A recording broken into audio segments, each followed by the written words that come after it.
You and I with Rashmi Shetty is a human library audio podcast bringing in stories of people you and I can draw inspiration from. Welcome to the third season of this amazing story listening journey. Ordinary folks, extraordinary lives. Their uniqueness and individuality making them interesting to talk to and to listen to.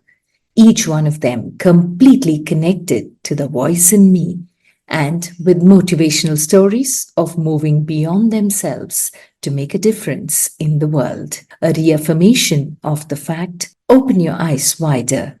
The world is far more beautiful when we acknowledge the presence of both you and I. 13th of August is celebrated as World Organ Donation Day. In today's episode, we reflect on what it truly means to give the ultimate gift to humanity. And our guest today embodies that spirit in every sense of the term. A true blue humanitarian. Dr. Thangam Subramanian is Karnataka's very first altruistic kidney donor, a gynecologist and obstetrician with over 3.5 decades of experience. It was her dream of becoming a living altruistic donor that makes her special. Her historic decade-long legal battle transformed organ donation laws in Karnataka, clearing the path for non-directed donors to save lives. Beyond her landmark organ donation advocacy, Dr. Thangam has donated blood over 75 times, participated in ICMR's Phase 3 Covaxin trials, and served on the front lines with Doctors Without Borders in Yemen, Afghanistan, and recently in Ukraine. Recognized with the 22nd P. Keshavadev Diabescreen Kerala Health Award 2026, she is also a passionate marathoner and a certified yoga instructor. Listen in as Dr. Thangam shares her journey, her motivators, and the toughest decade in her life till the law passed. It is her mission to spread awareness on the importance of organ donation and bust the myths surrounding it. Dr. Thangam, welcome to You and I with Rashmi Shetty. I'm honored to have you, especially after having read about you in the newspapers. I hoped I could get in touch with you for this conversation. With the World Organ Donation Day on the 13th, there's no better person than you to celebrate the day with. I'd love to know your story, but before we get to why you are here today, I'd love to know how was Dr. Thangam as a little girl before she became this amazing inspiration to the world around her. Thank you, Mrs. Rashmi. Thank you for having me first. I am also very happy and honored to be here because organ donation is something which is close to my heart. That you thought of me on Organ Donation Day, that makes it very special. Thank you so much for having me. I was a very ordinary child and I had a very ordinary childhood. My mother was a doctor too. She was a gynecologist as well. Father was an engineer. He's there with me now. He's 88. The only thing I remember comments about me is that I would stand by what is right. That comment from my aunts, my uncles, and she will fight tooth and nail for what she thinks is right. And then she will make a good lawyer, is some comments I've heard from my relatives. She will argue very well. She will stand up for what is, right, all that. But I was quite an ordinary child, actually.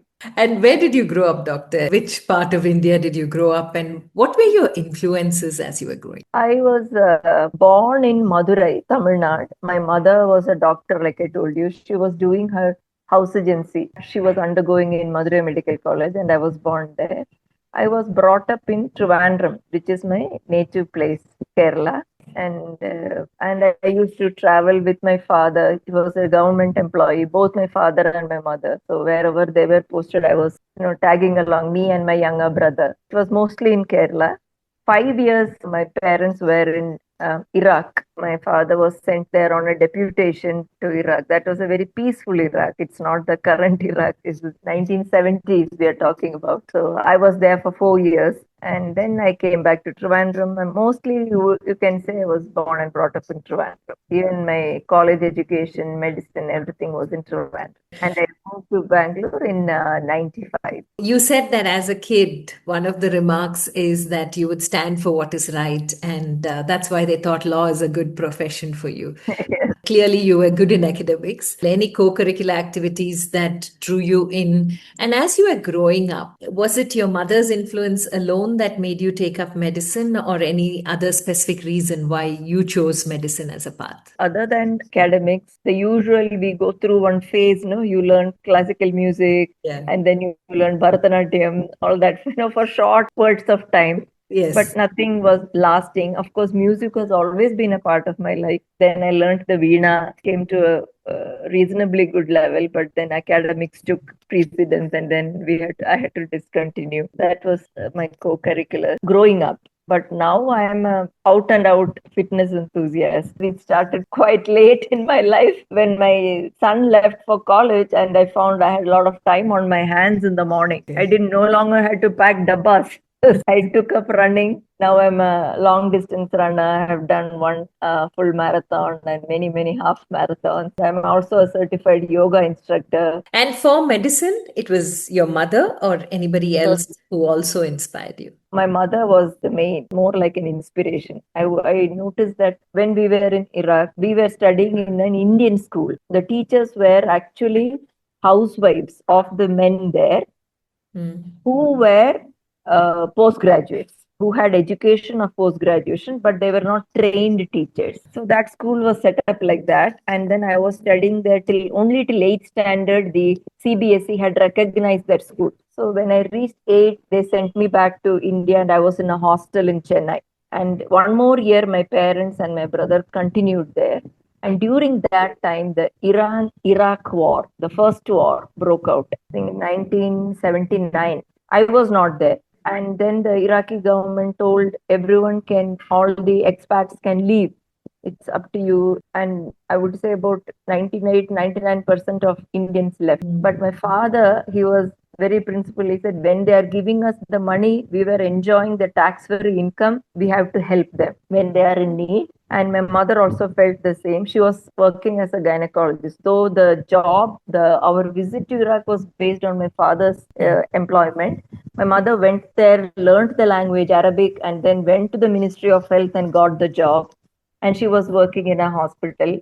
And I remember that she has gone during the wartime to the maternity hospital in Basra, just across Iran. You can see Tehran across the Shatala River. And she would say the sirens would come, and then they would have to stop the car, get out of the car, lie down flat on the road, wait till the sirens go, and then go to the hospital. My father would drop her. So these stories had a deep impact in my mind. And, it's not only about you have to be good academically to become a doctor, and then you start making money to lead a good life. That was the sort of a prototype. And then, something else was there, that you can also serve people with your education and the mindset to do it. And I think that came from my mother. Because I remember during our conversation preceding this, you had spoken about how important it is to be humanitarian. Are these lessons of being humanitarian from these moments of life that you have learned? Yes, it is. And that is one of the reasons why I serve with the humanitarian organization called Doctors Without Borders. You may have heard. Heard of, yeah. Médecins Sans Frontières. I have served in Yemen and in Afghanistan. And the trigger, I had always wanted to do it during my medical school days. But then parents' wishes, and then the society said, who will allow a girl to go on such crazy trips? I fell into the sort of rut of the society. You study, you do post graduation, you get married, you have kids, and educate them. All that happened. Then when the Ukraine war broke out, one sight which I saw on TV was just deeply moving me. One pregnant lady was being carried down a stretcher. One hospital was bombed. One maternity hospital was bombed in Kyiv, I think. I'm not sure. And then I told myself, enough procrastination. You have been thinking, it's been in the back of your head. This is the time to act. The world needs you to go. And if you want to do it, this is the time. And then the next day, within 3 days I applied. Of course, it's a very long process of application. 2022, I remember. It was after a lot of processes, I got accepted into the International Medical Pool of Médecins Sans Frontières in January of 23. That is what I wanted to do. And the other thing is, anytime I feel that there is a crisis, health crisis, especially that I want to contribute, like in the COVID, our hospital where I work, it's a corporate hospital, and I work in the fetal medicine department, which is like an elective. There is not real emergencies in my department. We are given slots where we work. And when COVID broke out, especially the second wave, when we were affected really badly, my colleagues and I were working on a rotation. Not everyone needed to go every day because there was not much work. Like I would go maybe once or twice a week, but I felt I was not at all being useful to the humanity. I am a qualified doctor. The world is in crisis. I need to contribute. So I went to the management and told them, before you shut me out, you will tell me I'm a gynecologist. All that is fine. But I am basically a doctor. Please post me in the front line. I will work. And after about maybe a couple of hours of training with my physician colleagues, I was in the forefront wearing all the PPE kit and handling the COVID cases. And I also wanted to contribute to the vaccine solution. So I wrote to the government of India, ICMR, and after a lot of mail exchanges and all that, finally I got accepted. I participated in the human trials, phase 3 human trials vaccine of Bharat Serums. Covaxin. So I was in that trial as well. And because I was in the trial, when the Covishield vaccine was approved and available for healthcare professionals and the comorbidities and senior citizens, I could not take it because I was participating in the other trial. The results won't be right. My vaccine had to be put off to the next year. 2021 and this has been my sort of a humanitarian tilt of mind. I need to help when there is a crisis. No, it's very inspiring in a world that is so self-centered. You are constantly seeing how I can be useful, what can I do to be there at the Yes, right moment, to yes, use what I know, which is a very beautiful aspect and an attitude to live life itself. Because at the end of it, none of us are going to take anything we have here. exactly. And when I go to war-torn countries like Yemen, people ask me, "How are you going so courageously? What will happen if something happens to you?" Then I will tell, "It's okay. काम करते करते मर जाएंगे तो क्या है? We have done our work. Yeah. It's okay." I'm a little say daredevilish in that way. We need more people to dare devilish to make the world a much more beautiful place. And talking about leaving behind anything in life when we leave, that's where for me organ donation comes. Yes, And absolutely. what prompted you? I know it's not a surprise for the humanitarian that you are, but what prompted you to take this as a cause and fight for the right to be able to donate to anyone? Because if you can take us through the process of how typically organ donation happens and what prompted you to go ahead and change that law for us, that'll be Yes. a beautiful story. Sure. I was not really so much aware of organ donation before 2014. So the organ donation body of Karnataka at that time was the Zonal Coordination Committee of ZCCK of Karnataka, and an officer from there had come to Manipal Hospital. This was in 2014, way back in 2014, May, I think, and they gave a talk about deceased organ donation to all the doctors. And immediately it struck a chord with me. I said, what a beautiful thought. You have been working, and then for whatever reason, you die. Then what good is that organ to you? Other than all these superstitions that people carry, that only if you come as a whole, you will be entered into heaven and all that nonsense, which I don't believe in anyway. What are you going to do with the organs when you're dead? And if that organ can give another person a lease of life, why not? It is such a noble thought. And you can think of it that you are being useful even after you're dead. If you want to feel good about yourself, Otherwise, you just think of the other person. He is getting such a good life. And it immediately struck a chord, got the form, signed it, and got the organ donation card. And I would proudly carry it around wherever I went, whether I'm running, whether I am whatever. It will be always in my wallet. Even now, I'm having it in my phone. So that was how it started. But as I went about talking to different people, are you an organ donor? I had a college reunion a few months after that, signed that. I spoke about it in the college reunion to all my friends. They were lukewarmish about it. We are already doctors, no, we are already helping the society and all that. And then slowly, I came to realize that even though we have done all this, the actual number of people where it translates the pledging of organs translating to actual donation is a minuscule proportion. I was as shocked as you are now. And then I tried to find out why. Why does that happen? It may be because of the place of death. Your body will have to be taken to an organ to a hospital which is recognized for organ retrieval. It cannot be taken to any other hospital. The time constraint is there, that within that few hours it will have to be harvested.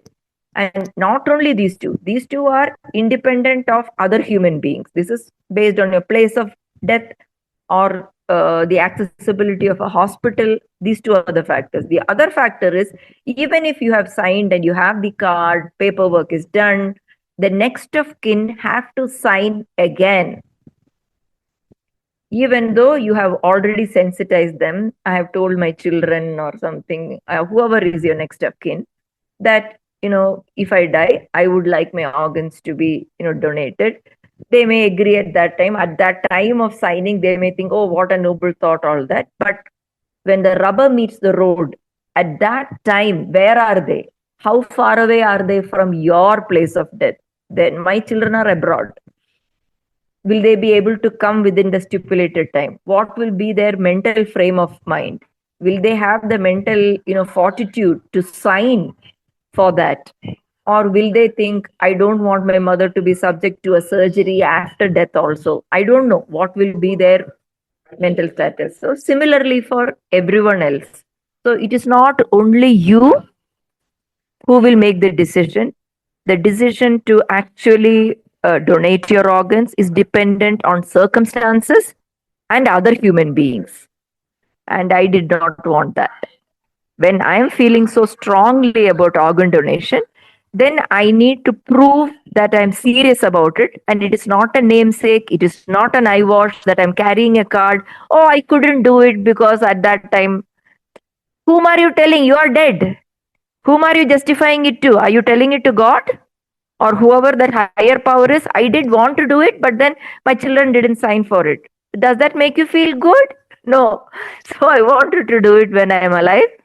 And the only organ which I have two of and I can spare without having any problem to my quality of life is the kidney. So I decided to donate my kidney in 2016. Wow. 2013, when I was on radio, is where with Manipal Hospital and Dr. Sudarshan Ballal and with the Bellajay Foundation, we had done a whole series on awareness of organ donation, the story behind how it first started. The cadaver donor was a young girl who met an accident. And that is where it happened. So generally, donations, like you said, the ZCCK has a list and which is compiled, and in that order it is given to people who are on that list, or there is swapping or family which give. So what prompted you to go ahead and say, why should I be related? Anybody can donate to anyone, because that was what was not spoken about. You brought it into awareness. It's only after I read the article that came out in the newspaper that I was like, yeah, nobody spoke about this. And donating while alive, just as a humanitarian cause, was something nobody spoke about. So was it to justify to yourself that you are truly an organ donor, or to create the awareness? What even prompted you to take that step forward, doctor? I think you have put it very correctly. It was a mixture of both. Oh. First, I wanted to justify to myself that, are you serious about it? Then prove it now. I was telling myself. And by doing so, I wanted to set up an awareness. Then I started reading about organ donation. And India, though being the most populous country in the world, has one of the least organ donation rates. Though it has the higher among living, if you take the overall organ donation rate, India has one of the least, and the highest is in Spain, I think, and it has about 47 per 1,000 million population, because in there it is a opt out situation. Unless you opt out, your organs are taken, your organs are harvested.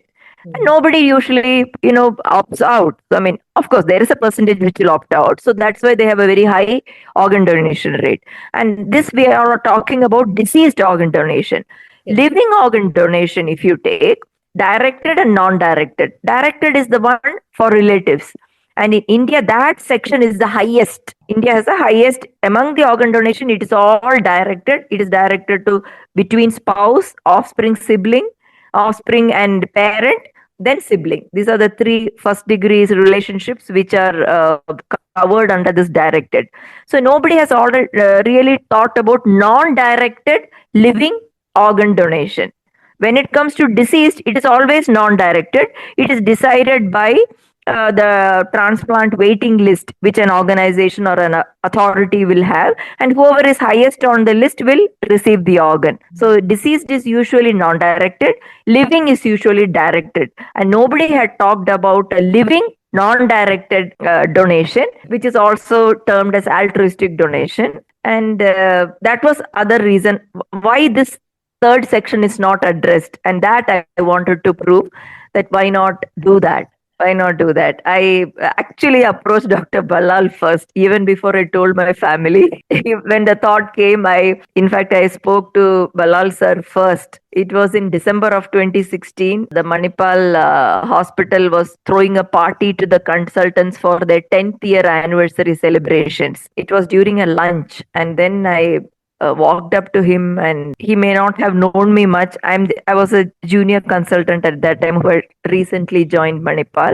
He may not know me. He was a big shot. So then I said, "Sir, I'm Tangam. I'm working in the fetal medicine department. I had a request of you." And I told him this. I want to donate my kidney. And he was taken aback. "Are you realizing what you're asking, doctor?" And I said, "Yes, sir, I'm realizing that." Thankfully for me, and bless him, he never poo-pooed the idea. He never brushed it aside. He said, "Okay, let's talk about it. Come and meet me tomorrow." And that was very, very inspiring for me. Okay, nobody just brushed me aside and said, "What nonsense are you talking?" He could have said that, because it had never happened in Karnataka. He could have said that, but he didn't. And that, I feel, was the biggest impetus for me to, okay, I'm going to do it now. I have backing. Nice, because that's a cause very close to his heart as well. Yes. Creating awareness, and he went out of his way to make that series for us at All India Radio, also to make sure that there was a donor, there was a recipient, their conversations, what they go through. So it's not very tough. So creating that awareness was something that Very nice. really helped. I am now coming back to you, doctor. Okay. Altruistic, yes, but what even made you think that, okay, if I do this, will awareness be created? How did you think your small circle will know about it, but how did you think the ripple effect, or society or people around you will speak about it, know about it? What did you think you're doing? Was it only something that you wanted to do for yourself first and then be the example to spread the word in society? Yeah, I think what you said second was more, it is mainly for doing it myself and then spreading the awareness. Because after that, when I came to know that not really many get translated to actual donation and organ retrieval, then I thought, okay, let me do some ambassadoring. I approached Mohan Foundation. Dr. Sunil Shroff is my friend, and I said, "Sir, I'm passionate about this. I want to donate my kidney." They were more into deceased organ donation and how it is given to the right people and all that. Then he said, "Why don't you become an ambassador, Tangam? We don't have an office in Bangalore. You can become our ambassador. You're so passionate about it." I said, sir, ambassador I can become, but at no point would I want a family to look back and look at me and tell me, if it is so safe and this thing, why didn't you do it? I wanted to set an example and tell, I have done it is safe, it is scalable, and I'm living a normal life. So why don't you consider? Being a doctor, I have done it. See, I'm living a normal life, and I wanted to set an example that way. And then creating awareness through good people like you who will spread the word. You are a manifestation for me, because when I read that article, I was like, I wish to speak to her on this podcast, because the purpose of this podcast is not to pick popular people who already have a following, but people who are doing meaningful work. And the you Okay. and I in this title is all about the uniqueness and individuality each of us. Got it. Yeah. And Yeah. Okay. that is what we discussed through this. So here you are doing something. You said this is the first in Karnataka, which means in India, there are people who have gone ahead and done what you have done. Yes, because when I was in that phase of that shift in my thought process of from deceased donation, that I will give my organs after death, to I want to do it now. I did a lot of research, and I found out that there is a church father from Kerala, Dr. Chiramel. He's called the kidney father actually there, kidney Achan. And he has donated to someone he doesn't know. Of course, he was a church member and he has donated to him. And by doing that, he has set in motion a movement sort of in his church and his surrounding areas itself. I think a few people have also donated. I'm not sure of the number. Being inspired by him, they have donated to unrelated donors. And then you may have heard of Chittilapalli, the entrepreneur in Kerala. I think Vegaland owner. He's an entrepreneur, industrialist. He's also a philanthropist. He has donated his kidney altruistically. And he said, his quote is quite famous: truck driver is driving around with my kidney somewhere in India. So he has donated to a truck driver. I knew from that. So, and in Maharashtra, I have heard that it has happened. In fact, my own Sanskrit teacher, after I did my yoga certification, I wanted to learn the verses which are coded in Sanskrit. So I was undergoing a Sanskrit course online, and I came to know that that sir has donated. Of course, long time back. Maybe the laws were not so strict. He also has donated his kidney when he was quite young. He said he was around in his 30s when he did that. So it is not, I feel, for want of good people.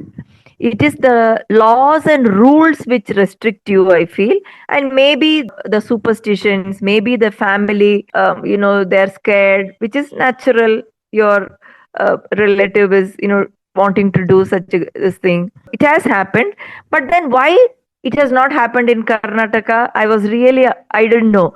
Why is the law so different in different states of India? Where the Indian government, the judiciary is same. Why are the laws interpreted so differently in different parts of India was my biggest, query. And what were the answers that you got for the query? For the query, the answers I got is because of the scams that happen. Yeah.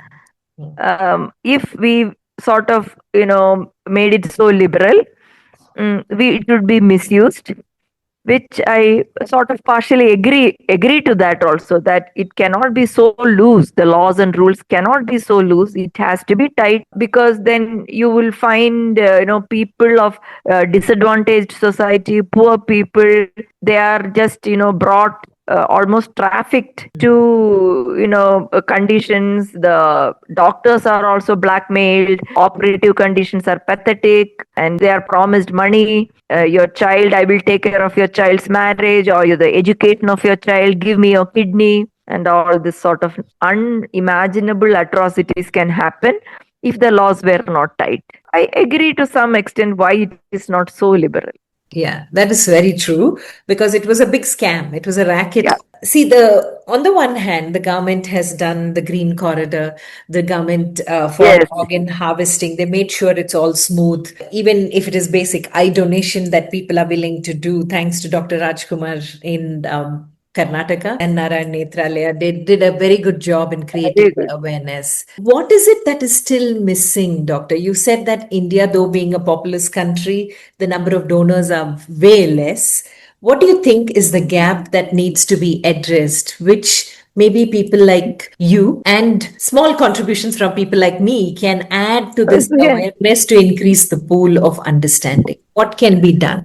My thinking is that there is a stigma surrounding this organ donation that has to be overcome in every person's mind. Like how we are able to consider blood donation now, even that is not without its taboo and stigma and all that. When I tell after this kidney donation, when they have, sort of, when I talk to people like you, I said I have donated blood about 75 times. Really? Yes, I said, see, blood is something which will replenish. There is no harm at all for you. And of course, there is a screening which happens before they take your blood. It is not that they will endanger one human being's life to save another. That is what my blood bank head of the department has told me. So they will check your hemoglobin, they will check whether you're healthy, whether you're fit to donate, you should not have any health issues, then only they will take. Similarly, at some point in the future, maybe one generation down the line or two generations down the line,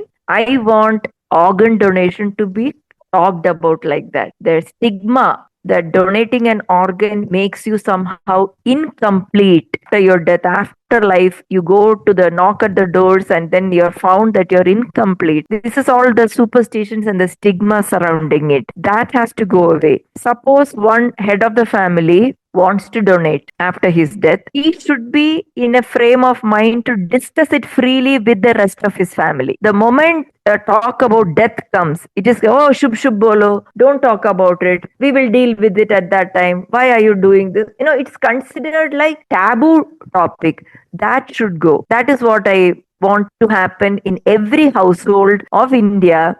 There should be a discussion around organ donation. Why is it not possible? After your death, what are you scared of? You will undergo a surgery? You are dead. Nothing can happen. Nothing more can happen to you. Correct? And then your family should be in a frame of mind to tell, see, my relative, my father, my mother, my brother, whoever it is, wanted to do this noble thing. Let me enable it. So it works both ways. The fear will be reduced only by dialogue. If you keep silent, the fear keeps building up. That fear can be broken only by talking. And you talk freely, you discuss it. Just because you say death will not come to you. That is what people think. Why should you talk about death? It is not about death we are talking about. It is about living after you die. How do you live after you die? You donate your organs. That organ lives in another person, giving that person life. And one donor can save 8 to 10 lives. That is the theme behind the website that my brother created for me, one donor many lives.com. One donor after your death can save 8 to 10 lives. Depending on if you choose to donate your tissues as well, it will be more than 8. So many lives will be affected. And I took that and applied it to living donation as well. So my donation has saved not only that one human being who has actually received my kidney, her entire family's life has changed. They don't have to take her to the hospital alternate days for dialysis. Her quality of life has improved so much. Her husband is so happy. She is so happy. Her son is happy. So many people's lives have changed. So it works even in living donation. And for you to find that moment, because this is so beautiful, that's so true, that there's a difference to many people in the way you make a difference to one person. But when it comes to the law, what is it that you had to actually work around to make sure that what you're doing is accepted in Karnataka? Yes, absolutely. So this journey of mine is 10 years long. Like I told you, I started in December of 2016 and the actual donation happened February of 2026. So it was in the 10th year that it happened. And the journey was an arduous journey, full of obstacles. And I did not envisage that such a problem will be there in me donating my kidney. I am a educated person, sound mind. I know what I'm doing.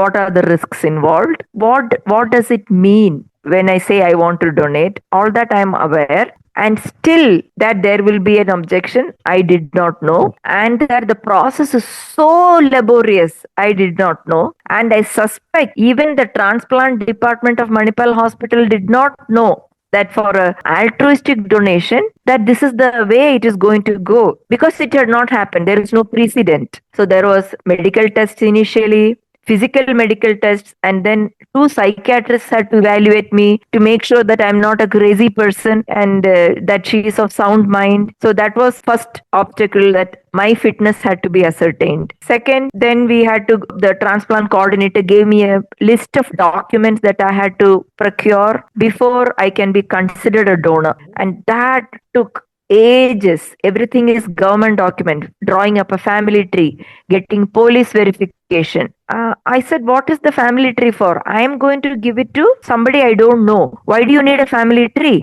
So initially that list was drawn thinking it is a family donation. Always it is to relative. I said, why do you need blindly follow? This has no meaning at all in an altruistic donation. But they would not hear of it. They said, doctor, no, I don't want to, your case to be rejected just because that one document is not there. Let us proceed like I am proceeding with any living donation, which will always be within the family. After that, whatever the committee decides, we will have to accept. So for living donation, every donation which happens in my hospital has to be approved by a hospital-based authorization committee. It is a dynamic body which is comprised of about 8-10 people will be there on the committee, and the committee sits before every donation. So in my hospital, about 25 to 30 donations happen. Kidney donations happen in a month, well established. And so they meet, they will try to club 2-3 donations in one committee. And it consists of about 8 to 10 people from the administrative cadre, health secretary or chief secretary, one IAS person will be there. From the court, there will be a advocate or a judge will be there. Then from an NGO, some personnel will be there. Then medical fraternity, they will call some senior doctors of the medical fraternity. Then my own hospital's administrative people. Like that, about 8-10 people will be there. And that committee has to approve every donation. So this person is donating to such and such a recipient. And to reach that, a set of documents have to be procured. And one of that is a family tree. And like that, many documents are there. Police verification, that's another one. You can imagine a girl or a lady going to the police station, how we'll be looked upon. Multiple visits I had to do. Of course, always I will make sure that I have the doctor's apron in my hand so that, first question is, whom are you donating to? And I will say, I don't know. It is yet to be identified. And they will look at me with, no, we don't have procedures for such crazy things. Please go away. Like this, multiple. They have come home. Finally, I requested the SI. They have come home, videographed me, my family, interviewed my neighbors. All this is a process which I knew. And I'm telling it like in one sentence, but this is happening over years. And in between, COVID struck. Everything had come to a standstill for almost 2 years. Nothing was happening. There will be multiple visits. And even my doctor, Dr. Rohan Agustin and Dr. Ballal, they work as a team. They really try to contact the members of the HPAC, Hospital-Based Authorization Committee, whom they would know personally, individually, and ask informally, like this, there is a doctor in our hospital who wants to do this. Is it possible? Then they were totally discouraged. I remember Dr. Rohan even prepared a PPT on my case and presented it to one of them. And they said, no, this is all not going to happen. Please don't entertain this. That was the reaction. For a few months, I would stay quiet. Then again, I would go. I will talk to both of them. Are really fed up of seeing my face, Dr. Rohan and Dr. Ballal. Oh, again, here she comes. She's not given up yet. Here she comes again. No, but 10 years is a long time. What Yes. kept you going? Weren't you frustrated? Because it's already done in Kerala. So it is not that it is new. Why was it such a long process in Karnataka? If it's already done. That's what. See, we have not yet come to the law stage. We are still in that HbA1c stage. So that is when Dr. Ballal said, Tangam, I think it is time. They are not giving us a straight answer, yes or no. They are just like being wishy-washy. They are hoping that you will give up and that decision will not fall on their heads. That was their attitude. The HPSC committee members' thought process was that we don't want to be the one telling no or yes. Let her give it up. So let us call their bluff. We will identify a recipient and we will place your case in front of the committee and let us see what happens. And so the matching was done. A person was identified whom I don't know who it is. I don't know anything about that person. And then when I was about to, next day or 2 days, we had to do the notarization on our own with the recipient. That time I came to know that prospective recipient is a 24-year-old boy. He's an orphan. He was being taken care by a distant uncle. He was in end-stage renal disease, needing dialysis every alternate day. And he was the first on the transplant list, which matched with me. There were many, and he was on the list whose body type and everything matched with me. So he was identified and our cases were kept. The authorization committee convened and I was given a very patient hearing. They were very, very sympathetic for what all I do.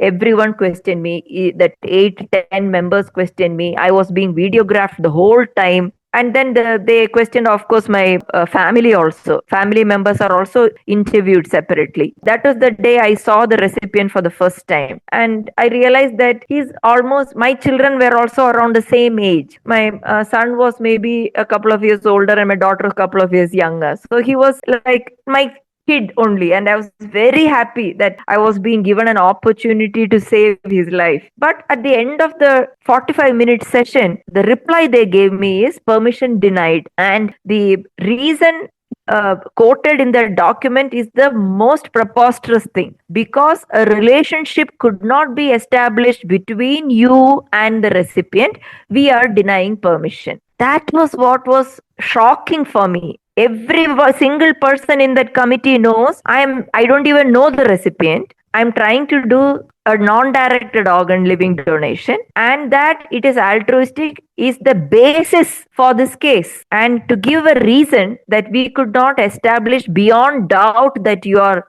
related, that was totally devastating for me. I took it very personally and I thought whether this is the end of my road. That was 2023 March, and I was really low and depressed for quite some time. Secretly, I think my family was relieved because now you can't blame us. We have given you all the no objection certificates required. They need NOC from spouse, father, brother, son, daughter. All first degree relatives have to give their NOC, and they all did. So I was, in that low state for quite a while. And after about a year, in the meantime, only I went to Yemen for my first MSF mission. And during that time there, when I was alone, most of the time you're alone in the room when you're not working. At that time, the thought process was, Tangam, are you going to give it up? Is that what you're going to do? Or are you going to fight? Is this all what it takes? And it will keep telling, no, I cannot give up. I cannot give up. I have to work on it. That was the tiny voice in my head talking to me all the time during those 3 months. And then when I came back, I came to know that boy had passed, which also I did not know immediately. The transplant department also was trying to protect me, I think, that, it's not a good thing to know that the person who was supposed to get your kidney and live for another 30 years, 40 years has died in a few months. And it may be because his kidney condition itself had worsened and even the dialysis could not help, or it may be because of economic reasons he could not afford alternate dialysis. I don't know the reason. Again, I took that. I used to tell myself, why did you give up? Why did you give it up? If you had fought, that boy would have been alive now. And that was a very personal loss for me. In this state of mind itself, I was quite sort of depressed for some time. And then finally I found courage and I went to Dr. Ballal again. Sir, I know we have done everything, but that boy died. I don't know whether you are aware or not. I don't want to give up. Please tell me how I can proceed. Then sir said, Tangam, you're already doing so much. No, you went to MSF. you wanted to do that. You participated in the vaccine trial. What is it that, no, sir, I want to donate my kidney.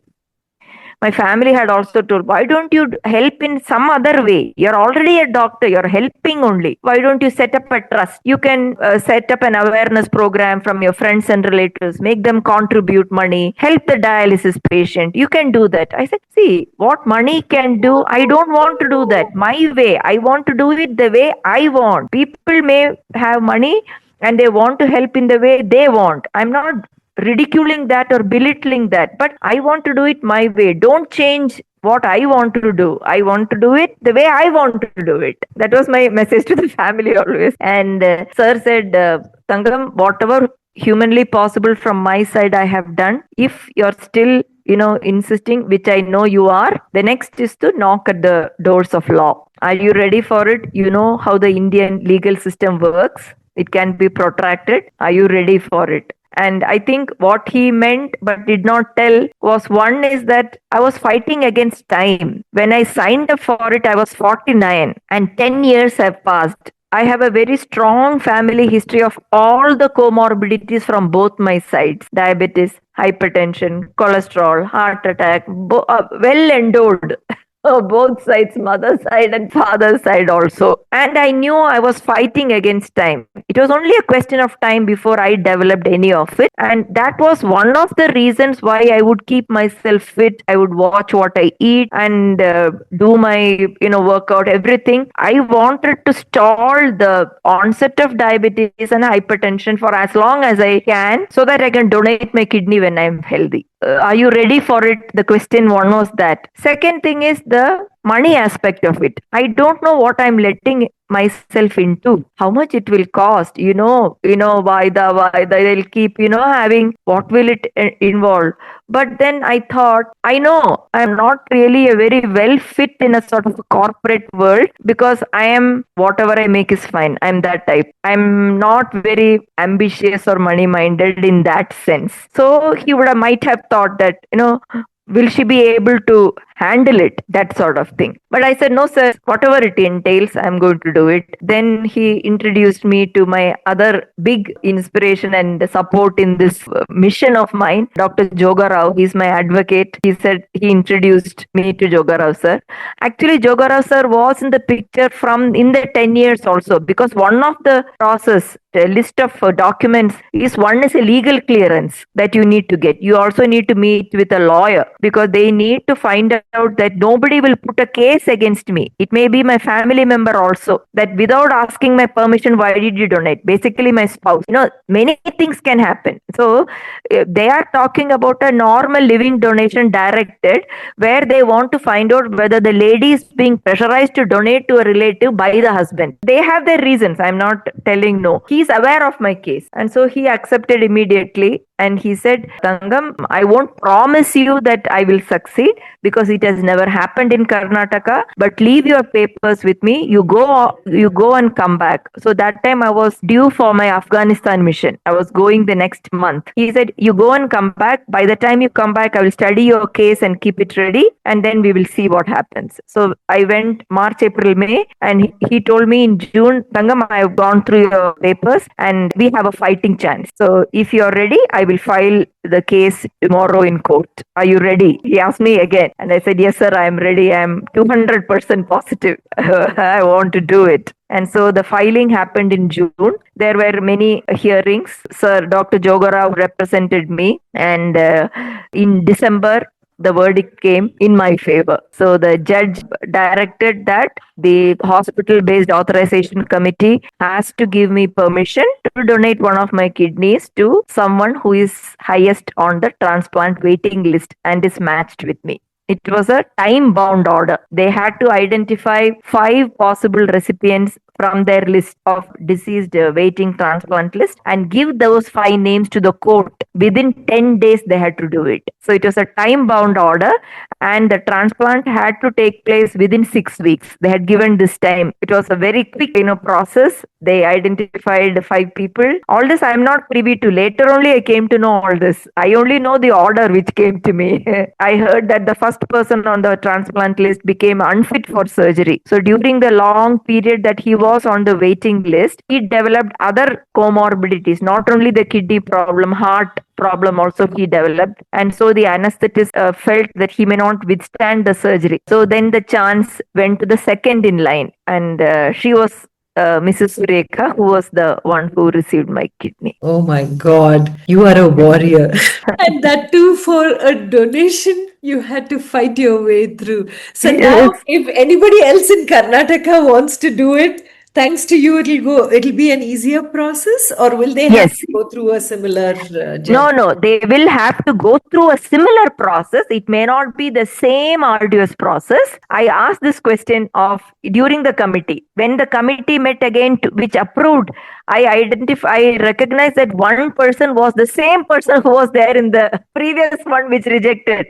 Yeah. And then he said, and at the end of it, one person said, "Thank you, doctor, for helping us to help you." That was the closing sort of remark. So I realized that they really wanted to say yes, but they were bound by law. They were afraid that if they told a yes, whether it will be misused, and they didn't want to take that risk. And then Dr. Jogarao told me also that though it will not be totally free for the next person who feels similarly, but every person will be able to quote my case. So in the case of Dr. Tangam versus the hospital-based authorization committee, which came up in the High Court of Karnataka in December 2023, such and such a judgment was passed.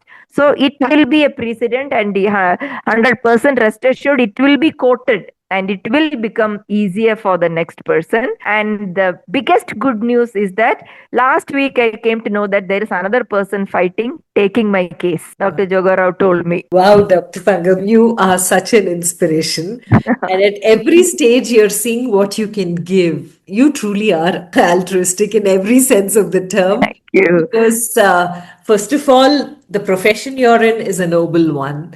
And somehow the elements which have added to this noble profession have changed over a period of time. But Absolutely.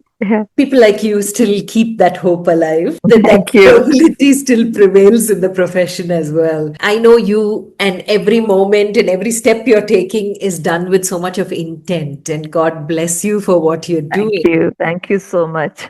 I'm sure our conversation can go on and on. It was a 10-year Yeah. battle that you stood yourself for, and for a cause of just giving what you have working within you, which by itself is beautiful. Thank you for the wonderful work that you are doing and the ambassadorship. If at all this conversation can change one more person from a no standpoint to maybe or yes, I think our task is achieved. But before we go, 2 questions that I normally ask everyone. COVID has been a huge shifter. It kind of leveled all of us from wherever we are to one point of beginning again. Anything that COVID taught you, because you gave yourself to COVID as well, but anything Yes. that COVID specifically taught you that have remained as life lessons for you? Actually, in my case, COVID was sort of an obstacle in my mission because I was going quite strong. Just pre-COVID, I was like, okay, one more document ticked in my checklist. One more I have done. Come on, next. What is it? And it was a big setback for me. Every transplant surgery had come to a standstill. My mind quickly shifted to what else can I do during this time. I really don't know whether COVID by itself has taught me. I took it as a window of opportunity to do different things, help in different ways. I kept myself active in spite of the COVID. I dread those days though, all the time in front of the computer, listening to some academic meetings, Zoom meetings. Zoom became a big thing during COVID. still continues. What I found that during that second wave when I was serving, it really grounded me because I saw so many breadwinners lose their life. It was healthy adult males whom we lost in the ICU during that time because they had not yet become eligible to receive the vaccine. The health workers got it, the old and infirm got it, the people with comorbidities got it, and it was the young breadwinner, previously healthy people who were affected, and that brought a shocking revelation that how many families are going to be orphaned. If they are the sole breadwinner, what is that family going to do? There was no beds, there was no oxygen, we had to turn away people. I remember standing at that ambulance bay and going into ambulances will be standing in a queue waiting for beds, and then everyone I will go in and see which is the more critical one which I can give priority to, and everyone will be making their case. No, doctor, we have come from Salem, we have come from this place, we have come because there is no place there. What can I do? There is no bed. So like a life lesson to say is that life is short, make good use of it, decide what you want to do, and make yourself useful. Even with the kidney donation, there is another of the documents is that counseling with the family. The doctor has to counsel the family. So my husband had asked, what about her longevity, what is her perspective, what nothing, no problem, one kidney you can live for 25-30 years. When that counseling took place, I was around 51 or 52 maybe, and I said, now I'm nearly 60, and why I would want to live beyond 85-90? Whatever I need to do, I will do before that, and I will go happily, no problem for me, and I'm fine. By God's grace, there's no problem. I have gotten back to my active lifestyle. I'm doing my runs. I'm now under training for a marathon next year. I'm fine. It's okay. There is no need for anyone to fear that if I give my kidney, somehow my life will be compromised. That is not at all true. So that is one big message I want to send out. One is keep yourself healthy. If at any point you have that magnanimity of heart and you at some point you would want to donate, you should be healthy enough to be able to donate. Keep yourself healthy. Have a discussion about organ donation in your family. Remove the stigma. This sort of act or deed is not about hero worship. This organ donation has to become a normal conversation in every household. It is scalable, it is safe, and the action doesn't have to begin with a scalpel. It just has to begin with a tick box. I pledge my organs after my death. One donor can save many, many lives. Oh my God, there's nothing more I have to say because you've given your life lessons also in this answer. Anything else that you missed out or I missed out asking you? Anything that you think that we should have as part of this conversation which we missed out on? No, during my whole journey, my family was, as understandably, they were not for it. It took quite a while to convince them. And when I filed the case in court, my family was not aware because Dr. Jogarao had told I don't promise anything, and I didn't want to put them through the trauma again. In 2023, they already went through the trauma of the hospital-based authorization committee and all that. Finally, when it came, my brother was the first one to turn coat and come over to my side. And since then, he has been my biggest champion. When I went in for the surgery on February 10th, that night, he sat and created this website on his own single-handedly, onedonormanylives.com. I would urge everyone to visit this website. It gives a lot of stories about organ donation. You can also pledge your organs. You can share a story if you have a story to share, and it will spread awareness. So maybe through your medium, Rashmi, you can promote onedonormanylives.com so that people can become aware that after your death, you have the power in you to save 8 to 10 lives. You don't have to be a doctor. Imagine that. Just